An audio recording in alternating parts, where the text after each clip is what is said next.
Hi, I'm Don Bodan from SampleLibraryReview.com. Today we're going to be checking out Soren, AI mastering tool from Rast Sounds. Soren's designed to help creators master audio quickly and efficiently with all local processing for mastering music, podcasts, and other audio to maximize volume and clarity. Soren is promising an advanced technology for finalizing your tracks quickly. Soren comes as two different license categories. There's an individual creator's license for single use. Commercial use is allowed, but not for company use. It normally sells for €249. At the time of putting the video together, it's on a special discount of $149. There's also a business license, which has 5 license activations, up to 3 users allowed. Company use is allowed, and the business license normally sells for €399. There's a limited time offer right now for just €299.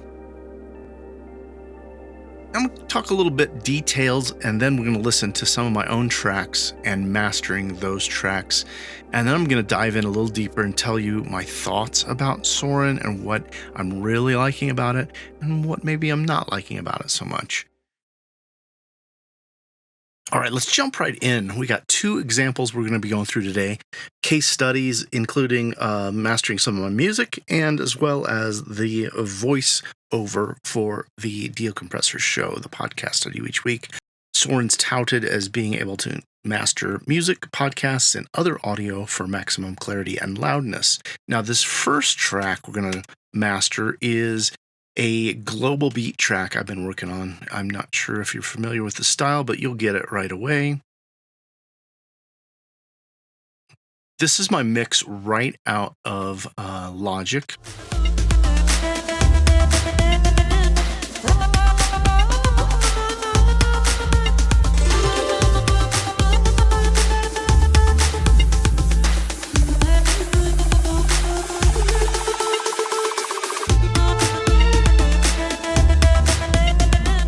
So that's the preview that Soren will load up. From here, you've got options to master it as one of these categories: ambient, chill out, dance, EDM, hip hop, orchestral, piano, rock, or speech, or use a reference track. Since I already know the sound of what I'm going for, I'm going to grab a reference track real quick off my desktop, and we'll go ahead and master this song for loud, because I know the style of music is pretty brick-walled. I'm going to go ahead and hit start the mastering preview. It's got 5 steps in the process here, and it's moving pretty quickly, as you can see. Step 3 already. Step 4, one more step, and then we're going to get to listen to the preview, and we can compare the input to the output. All right, so you can see already it's raised the levels quite a bit. Let's take a listen, and I'll flip the output on and off.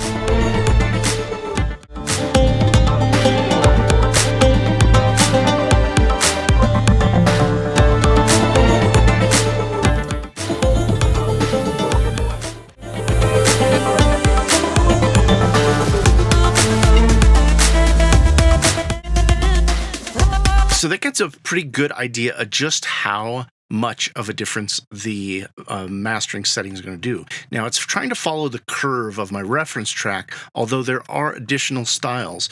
It's a neutral setting, there's a warm, a bright, a fusion, and then we got different loudness. You can have it as soft, dynamic, normal, and loud. For this track, we're going to go for loud because I know the intention of this music. What I'm noticing right off the bat here is that this GUI is pretty dead simple. I'm not sure what it's doing, but we're going to go ahead and start the process. It's going to do the processing through the whole track, process 1 through 5.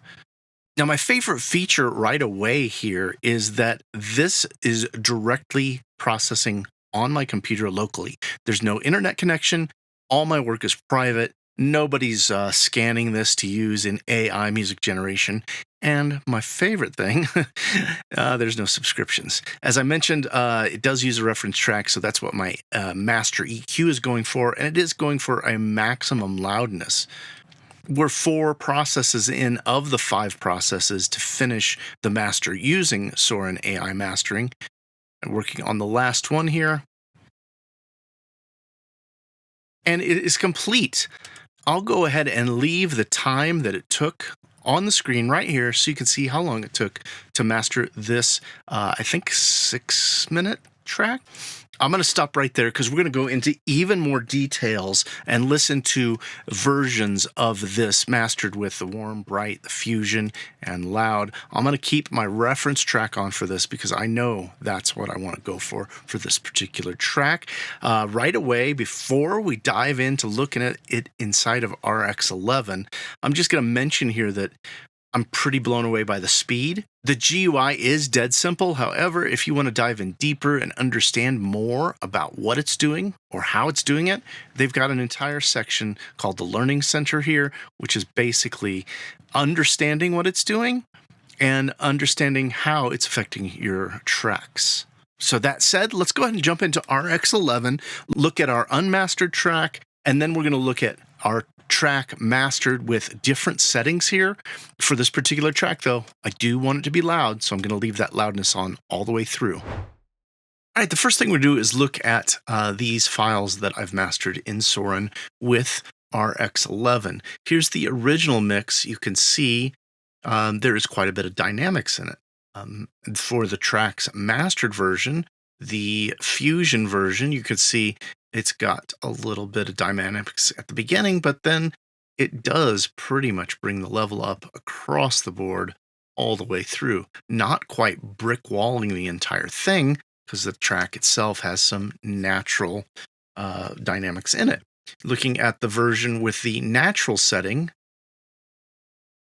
we see very little shift as far as perceived visual changes. And then with the track for the warmth setting, the same thing. We see very few changes visually. The brightness, same thing there. We'll get into details about what my thoughts are on the sonic character of each of the settings in a moment. But before we do that, let's go ahead and talk a little bit about the track itself. If we just listen to the intro of the original mix.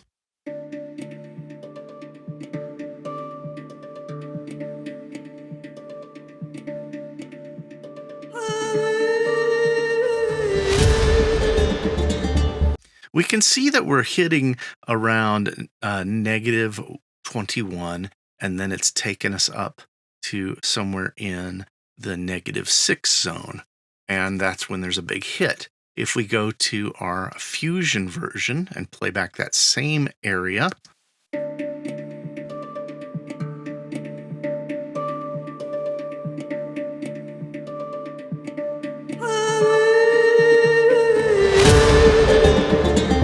there we could see we were hitting around -15 versus -21. So the mastering itself has increased the volume, the loudness, and you can also see that when we're hitting right with that hit, we're getting to -2.2.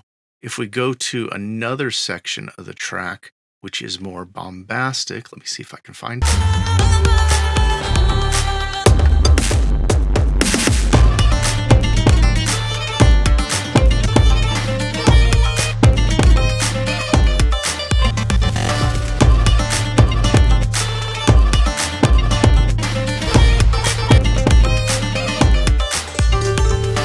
Okay, I can see a lot of ups and downs here. If we were to zoom in, we can see, there's a lot of movement in these wavelengths, and we can see that we're hitting at -0.1. So it's a pretty hot mix for sure. When we go to that same place with the Fusion Master.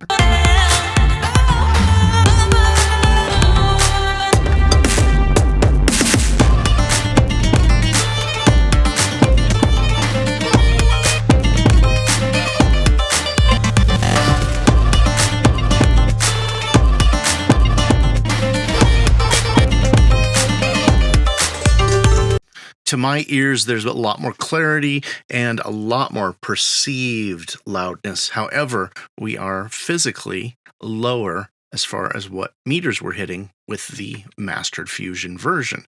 That's because it's doing its work to try to make everything sound big without blowing out our LUFS completely.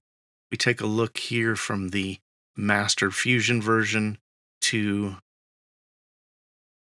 the original mix, you can see the transients here peak quite a bit through here. You still see the transients here peaking. However, the rest of the center seems to be brought up, and I'm still liking this one. We'll get in more to the sounds of each mix here in just a second when we jump over to Logic. I'm going to load all the tracks into there, and we'll listen to the different settings from Soren for this particular master, and I'll give you my thoughts of what I'm hearing flipping from one to the next.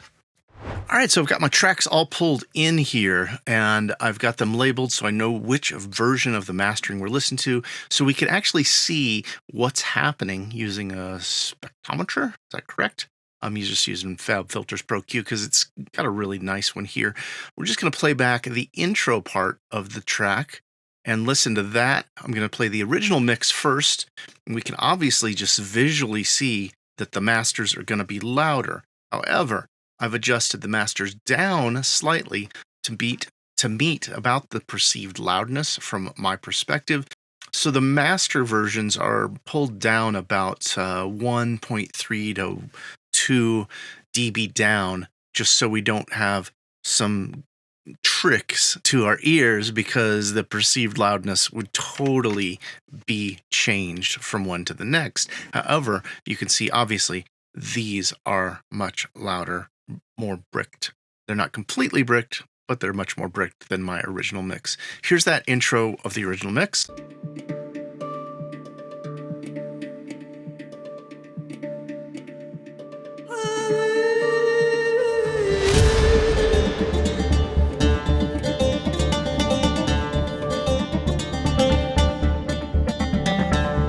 Okay, that original mix, it looks pretty lined up across the top. Let's see what the neutral version with normal loudness sounds like.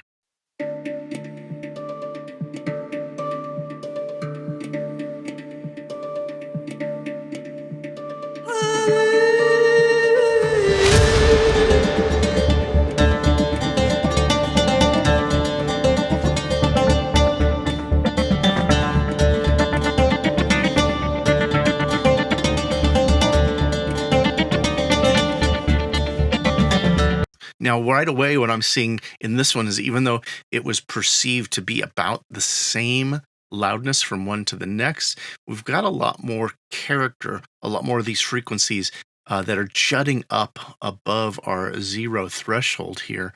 And I think that is what I'm hearing as perceived clarity. Let's listen to the brighter version.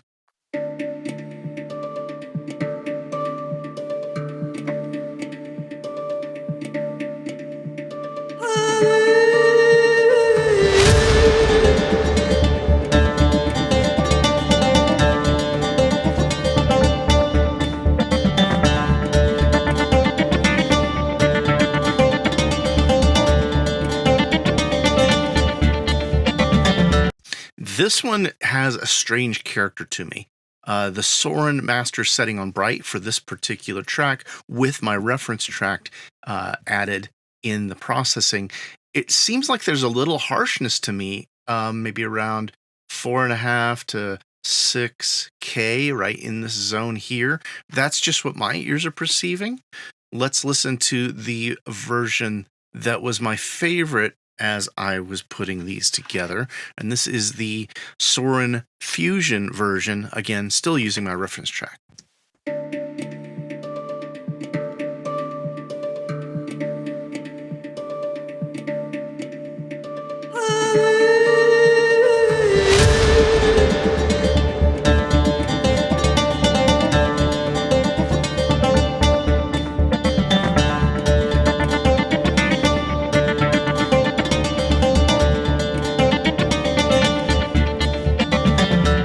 Now, to my ears, I'm still preferring this one thus far. It's giving me a lot of presence in this area, but it's detailed presence, and there's a clarity to it, in my opinion. Another importance for this kind of track, where it's EDM, ethno, is that low end. I still feel and hear the impact of the low end. It doesn't feel like I'm losing it. It feels smooth. I don't hear anything radically going on with it. Let's go ahead and move on to the warm version.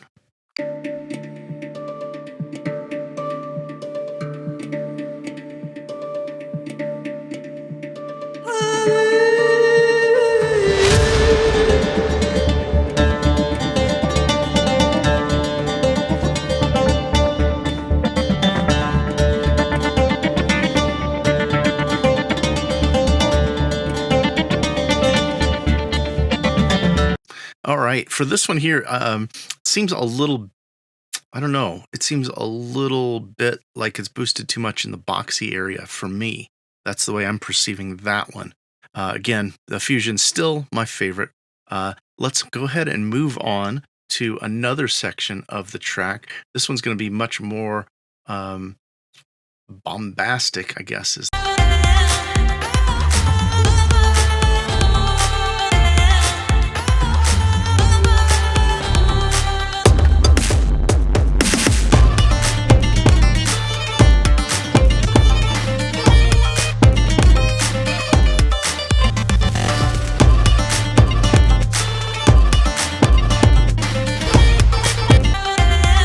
All right, so that is what the original version sound like. Now let's just take a quick listen to the other mastered versions, including the neutral mix.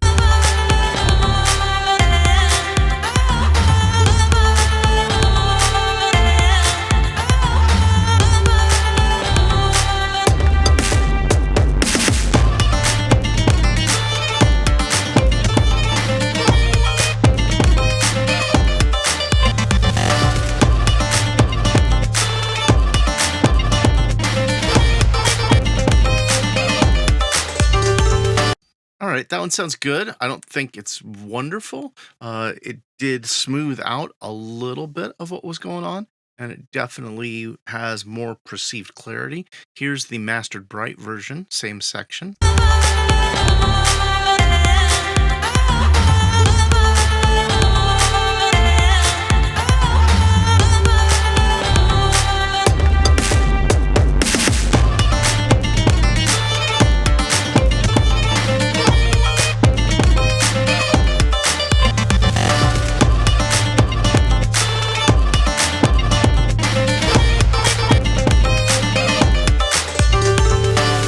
All right, for that one, I still am having a little trouble with it. To my ears, it feels a little bit too harsh to me. It feels like the mix itself, it's accentuating the weakness in the mix, is that perhaps those lead instruments there are too upfront, making that low end kind of feel like it's a little less, where we need to have plenty of oomph in those low end. Let's go ahead and listen to the Fusion mix, which again was my favorite version thus far.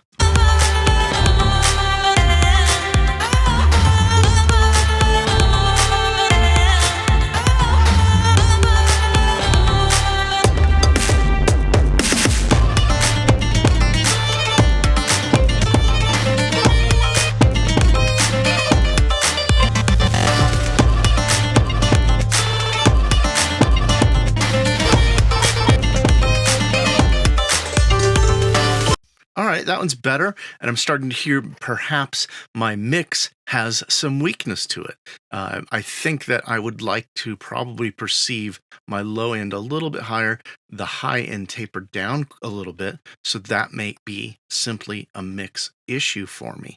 Let's go ahead and check out the master version with the warm to see if we hear any difference with that one.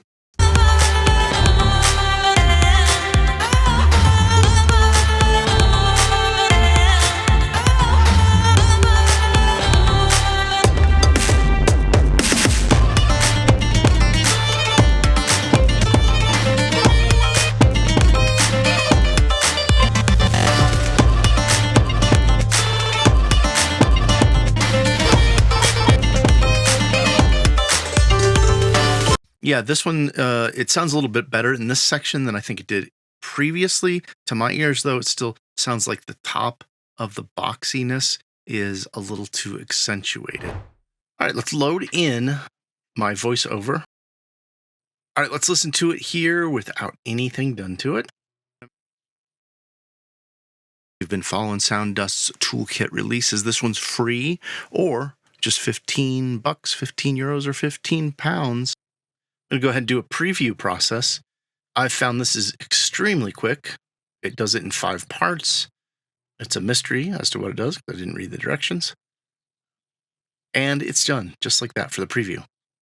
Promising if you've been following Sound Dust's toolkit releases, this one's free, or just $15, 15 euros, or 15 pounds. Sick Noise Instruments is released very loud, so let's go ahead and just try it with a normal loudness. And it's already done, just like that. Let's listen to this. And following Sound Dust's toolkit releases, this one's free, or just $15, 15 euros, or 15 pounds. Sick Noise Instruments has released Space Tools. All right, obviously very loud, and the speech characteristic seems to be nice and present. Let's go ahead and process the full track here, just so we can get a feel for how long it's going to take. Okay, I've sped up through time, and here is the amount of time it took to process the entire Deal Compressor show, which is 30-minute long show. Well, I think it was 28 this week. So pretty impressive that it gets it done in that amount of time. And let's have a listen. We got new releases from David Foreigner. Devious Machines give their most popular plugin a big update and overhaul for version 2. And Baby Audio's popular Smooth Operator gets a big update. Of course, we got dollar deals, my picks of the week, and a whole bunch of featured freebies. But it's definitely making it louder. I'm just going to go ahead and save it into my folder, and I'll be using this from now on for mastering this speech and voiceover for the Deal Compressor show. Very cool. My final thoughts here after using Soren on a handful of tracks is this gets me loudness that I have not been able to achieve before. I use some other mastering plugin chains from big developers, and even with their using reference tracks inside of those, I've still never gotten the kind of loudness consistent across the entire mix as I do with Soren. You can hear the colorization of the tracks depending on your settings and reference tracks. It's very obvious. You can see it happening in your meters. And so I think the trick really is to figure out what styles, what settings, and what reference tracks will work best for you to get the loudest, most sonic sculpted master to the way that you wanted to have it spectrally coming out of the speakers. Now, this might be silly to say, but this thing is very stable. It's reliable. It works every time. It never crashed on me, all of which are incredibly important when you're talking about standalone software. It's straightforward, so easy to use, and I'm going to be recommending this for anyone to finalize audio projects. I personally am going to stop using one subscription service I use for mastering podcasts. Now, I've shared a lot of my thoughts along the way, and there's been tons of audio examples. Are you looking for a standalone local mastering processing software like Soren? And what did you think of the examples? If you haven't already, please like the video and come back around on Fridays for a weekly Deal Compressor show.